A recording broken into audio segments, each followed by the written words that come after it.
Wednesday edition of the show. May the 4th be with you, and we are excited to talk about the buying spree in video games as Colette Bennett joins us now from The Street, senior reporter there.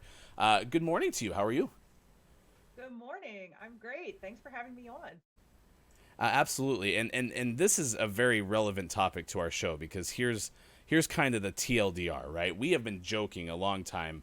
Every single morning, Sean wakes up and he gives us the gaming morning show, Morning Gaming News, where we recap the video game headlines of the day. And he says Sony and Microsoft are not in an arms race, but it really seems like they're in a race to acquire as many studios as possible. So let's start with that. What do you think? Is there an arms race? Yeah, there's definitely an arms race. I think what I'm seeing more of like trend wise with them is that, Microsoft obviously at this point is gunning to acquire Activision Blizzard so they can like basically bump up on that, like biggest, highest revenue producing, biggest names in the industry. And that will certainly help them deal.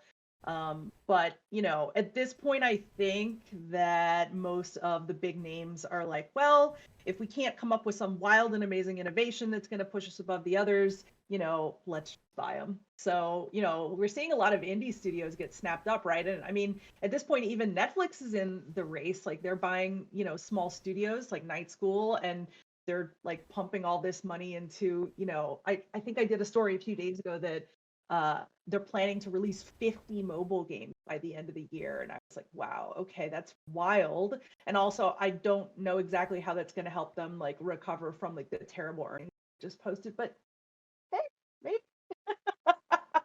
So yes, I 100% go to circle around. It's an arms race all the way, except Nintendo, who's like, we're not going to play this. They never do.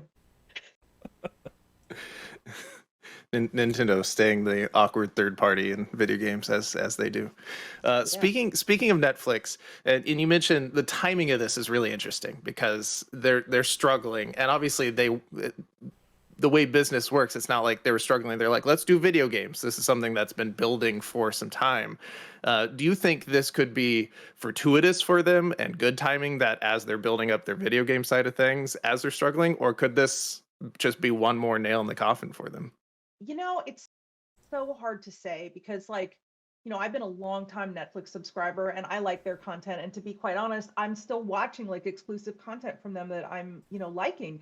But I think on the bigger picture, a lot of people are, the way we are, right? We're like squirrel, like when there's like a new, of any kind of streaming service, let's go see that, let's go see this. And when Netflix first like stepped into that space, they pioneered it. But the problem is that now all these other places are like, we're going to copy your formula and we're going to get this show and we're going to get these people and whatever.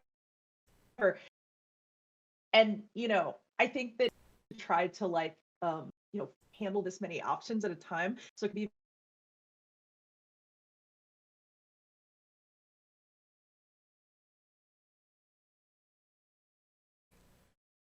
Checking to make sure we personally, might and have. this is 100% just personally, I keep going. I'm just making sure we could hear you. We lost you a little bit midway through. You're about to say personally, though. This might be just you.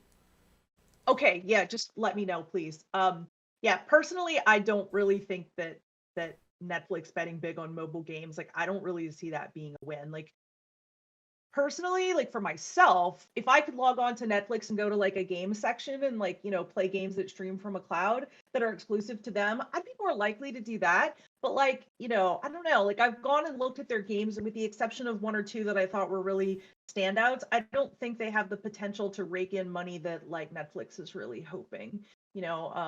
I don't think they're going to become the next Tencent, that's for sure. So I could be wrong. I hope I am, but I guess we'll see. Colette Bennett is our guest on Gaming Morning Show, senior reporter for The Street. Thank you, Kalaf, for linking through to the article that you can read on The Street, Microsoft, Epic, Netflix, the buying spree in video games. You also wrote something called Do Gamers Even Like Facebook's Metaverse? And so because you have that piece, I still think it's a little bit hard to wrap my head around. Can you give us an idea of what we should know when it comes to the metaverse based on what you wrote in that piece? Sorry, I'm trying to figure out how to say this in a not safe work, not safe safe for work way. Um, I think the metaverse is a marketing invention that people like, or rather businesses like Facebook are push. As I said in the article itself, Second Life was one of the first big metaverses and it's been around for decades. Um, the metaverse is not a new concept for, the game. We've been able to move into these types of virtual spaces for a long time.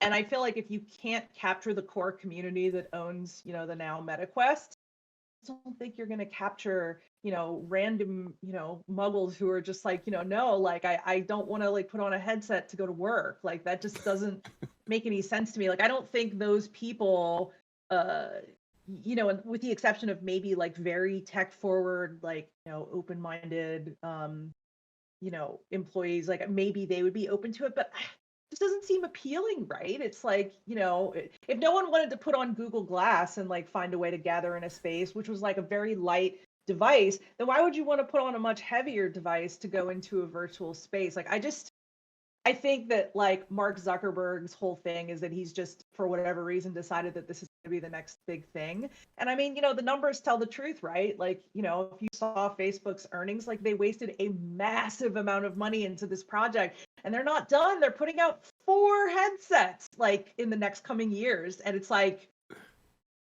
and look, here's the thing. I'm a huge VR enthusiast. I love it. It kept me really active during the pandemic. Like I didn't gain the pandemic weight because I was busy like playing Pistol Whip and like pretending to be John Wick, and I love that part of it. But like, I don't want to go there to hang out with people. I don't want to go there to do like virtual things with people. Maybe that would change if I could go there and like have a experience so realistic that it really did feel like moving into another world. But I think that the capability of the hardware to do that at an affordable price point is like a decade out at least, so when I can like go to Tokyo by putting my headset on like for real, then like I'm in it. Before that,